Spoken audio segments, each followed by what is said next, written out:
morning student, Jai Shri Krishna. Up to previous class we already had complete answer the following question of chapter number 2 Birbal sweetie daughter. Chapter number जो 2 है Birbal sweetie daughter उसके answer the following question हमने complete कर लिए हैं. और आज हम और उसके बाद मैंने ग्रामर स्किल जो थे ई और एफ क्वेश्चन वो सेंड कर दिया था एज ए पिक्चर. अब मैं मूव करता हूँ पेज नंबर 14 पर. Page number 14 open all the students. Page number 14 students open. Difference between a sentence phrase. आपको डिफरेंस बताया जाएगा यहाँ पर सेंटेंस और फ्रेज के बीच में क्या डिफरेंस होता है. एक तो होता है सेंटेंस और एक होता है फ्रेज. दोनों में क्या डिफरेंस होता है वो हमको आज समझना है. Look at the group of words. कुछ ग्रुप ऑफ वर्ड्स दिए गए हैं. कौन कौन से ग्रुप ऑफ वर्ड्स है. एट नून यानी कि दिन के समय. बाय एंड बाय ये भी एक ग्रुप ऑफ वर्ड्स है. Mother is in the kitchen ये भी ग्रुप ऑफ वर्ड्स है. बर्ड्स आर चीपिंग ये भी ग्रुप ऑफ वर्ड्स है. ग्रुप ऑफ वर्ड्स का मतलब क्या हुआ. जैसे कि मैंने बोला एट नून. फर्स्ट सेंटेंस क्या बोला था मैंने एट नून. तो ये वर्ड्स है ये वर्ड्स है ये भी वर्ड्स है. ग्रुप ऑफ वर्ड्स है. ये क्या है ग्रुप ऑफ वर्ड्स. ओके. इसी तरीके से by and by mother is in the kitchen birds are cheeping ये सारे क्या है ग्रुप ऑफ वर्ड्स है. ओके. आगे इन द अबव एग्जांपल में the first two are group of words which make some sense but not complete. First दो sentence है first जो दो सेंटेंस है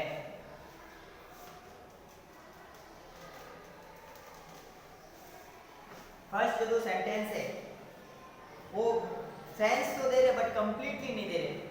मतलब तो निकल रहा है लेकिन उसे कंप्लीटली मतलब नहीं निकल रहा. सो दे आर फ्रेजेस. उनको क्या बोलते हैं फ्रेजेस. जिनसे मतलब तो निकलता है लेकिन कंप्लीटली नहीं. एट नून इन दोपहर के समय. अब दोपहर के समय क्या खाना खाना है सोना है कौन खा रहा है कैसे खा रहा है वो नहीं बताया गया. कंप्लीटली मतलब नहीं.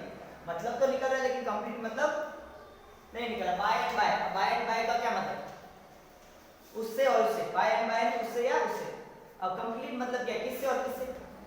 कंप्लीट मतलब नहीं निकल रहा है ना. फिर आगे mothers is in the kitchen. Third है mothers is in the kitchen और फोर्थ है बर्ड्स आर. इनसे इन दोनों से कंप्लीट मतलब निकल रहा है. कि mothers is in the kitchen. Kitchen में कौन है मदर. मदर कहाँ है किचन में. कंप्लीट मतलब निकल रहा है ना. कंप्लीट मतलब निकल रहा है ना थर्ड सेंटेंस से. और फोर्थ बर्ड्स आर स्लीपिंग और फोर्थ में भी कंप्लीट मतलब निकल रहा है.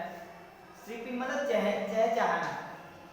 तो in the above example the first two are group of words which make sense but not complete so they are phrases. तो जिनसे कंप्लीट मतलब नहीं निकलता उनको बोलते हैं फ्रेजेस. फर्स्ट और सेकंड सेंटेंस को बनेंगे फ्रेजेस.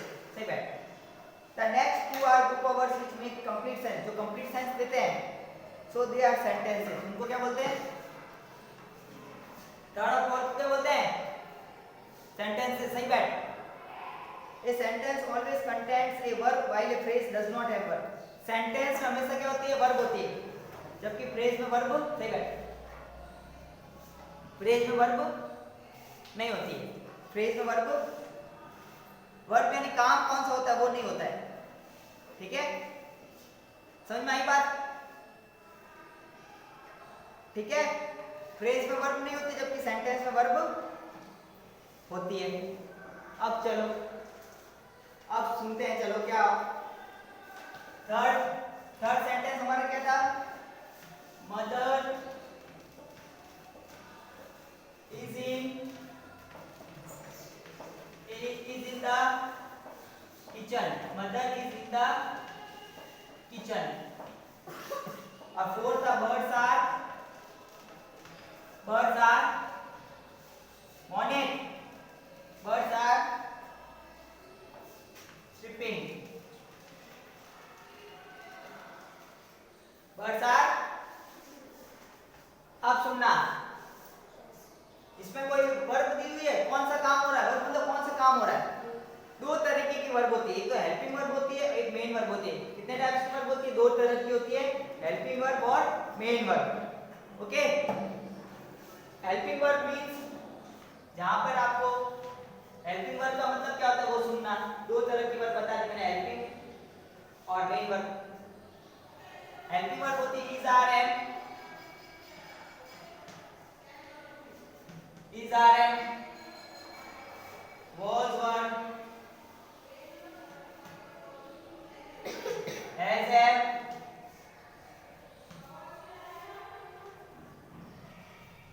had, ये सारी क्या होगी? टीटीसी हेल्पिंग वर्ब होगी। क्या होगी? Helping verb. और मेन वर्ब कौन सी होती है? मेन वर्ब कौन सी होती है?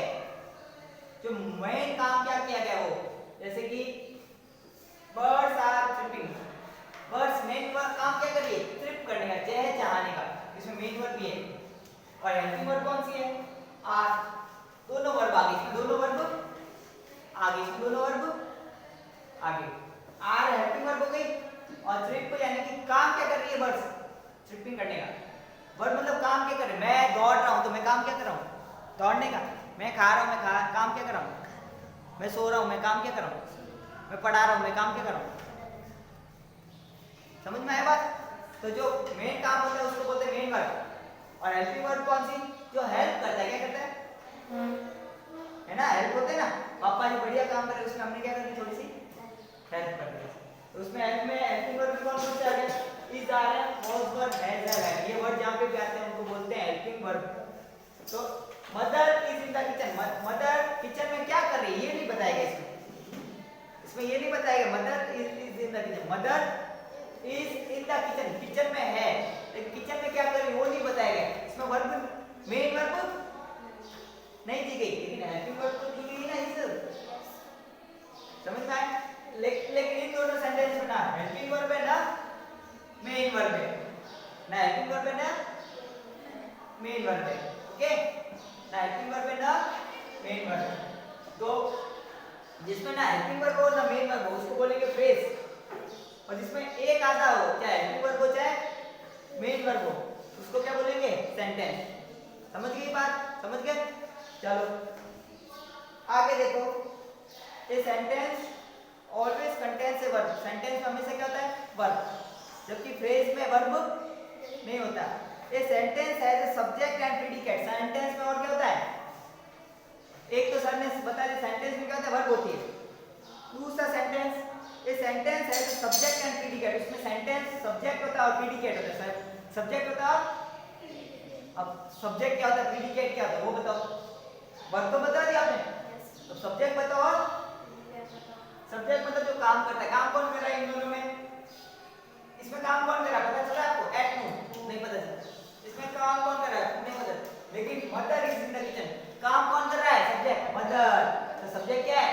मदर। बर्ड्स आर ट्रिपिंग, इसमें ट्रिप कौन कर रहा है? बर्ड्स। तो सब्जेक्ट क्या है? बर्ड्स। सब्जेक्ट समझ में आ गया? अब प्रीडिकेट क्या होता है वो समझो। कोई एक सेंटेंस है उसमें सब्जेक्ट को छोड़ दो, उसमें सब्जेक्ट को छोड़ दिया, बाकी रिमेनिंग पूरा पार्ट कहलाता है प्रीडिकेट। क्या कहलाता है? यानी सब्जेक्ट को छोड़ के पीछे वाला पूरा पार्ट क्या कहलाएगा? प्रीडिकेट। तो आज मैंने हेल्पिंग वर्ब बताई, मेन वर्ब बताई, सब्जेक्ट बताया, प्रीडिकेट बताया। समझ में आ गया? चलो अब क्वेश्चन नंबर जी पे आ जाओ। Identify whether the following groups of word are sentence और फ्रेजेस। आपको आइडेंटिफाई करना है ये ग्रुप ऑफ वर्ड्स सेंटेंस है के फ्रेज है। फर्स्ट है the moon appears at night. तो कौन अपीयर होता है नाइट में? नाइट में कौन अपीयर होता है? मून। तो कौन यानी कि सब्जेक्ट हो गया ना। सब्जेक्ट जरूरी नहीं कि मम्मी पापा या तुम में से हो, नॉन लिविंग थिंग्स भी हो सकता है। क्वेश्चन पूछ के देख लेना। फर्स्ट क्वेश्चन क्या है?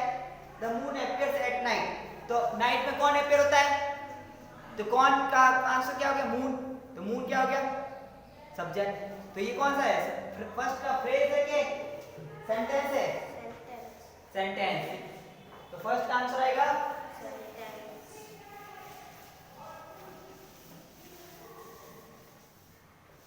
फर्स्ट है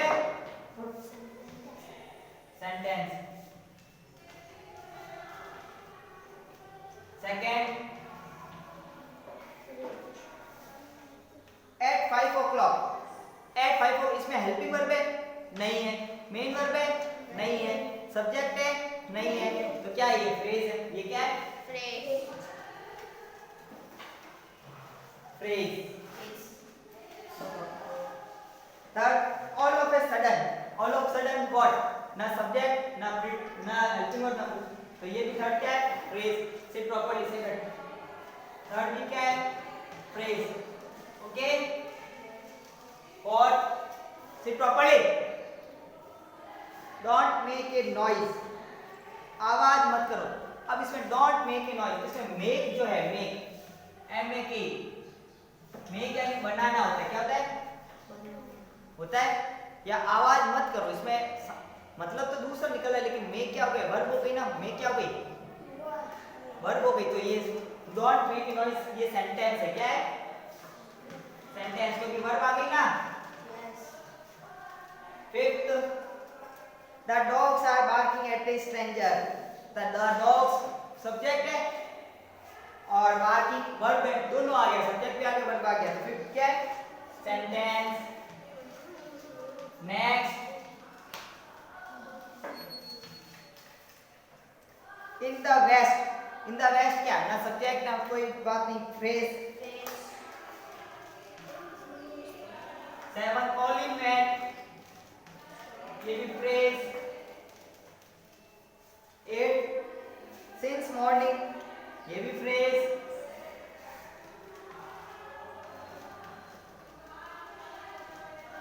9th और 10th देख लो. today is Monday sentence. today is Monday sentence. और children play in the park वो भी सेंटेंस. 9 और 10 दोनों सेंटेंस. ओके, तो आज के लिए इतना ही. इस क्वेश्चन को आपको कंप्लीटली नोटबुक में नोट डाउन कैसे करना है वो बता देता हूँ. फर्स्ट ये एडिट डालोगे, डिफरेंस बिटवीन ए सेंटेंस और फ्रेज. आफ्टरवर्ड ये दोनों आपको सेंटेंस लिखने हैं. ये दोनों सेंटेंस आपको लिखने हैं. फर्स्ट और सेकंड ये दोनों सेंटेंस आपने लिख दिए. इसके बाद ये पूरा क्वेश्चन आपको करना है. Okay, thank you.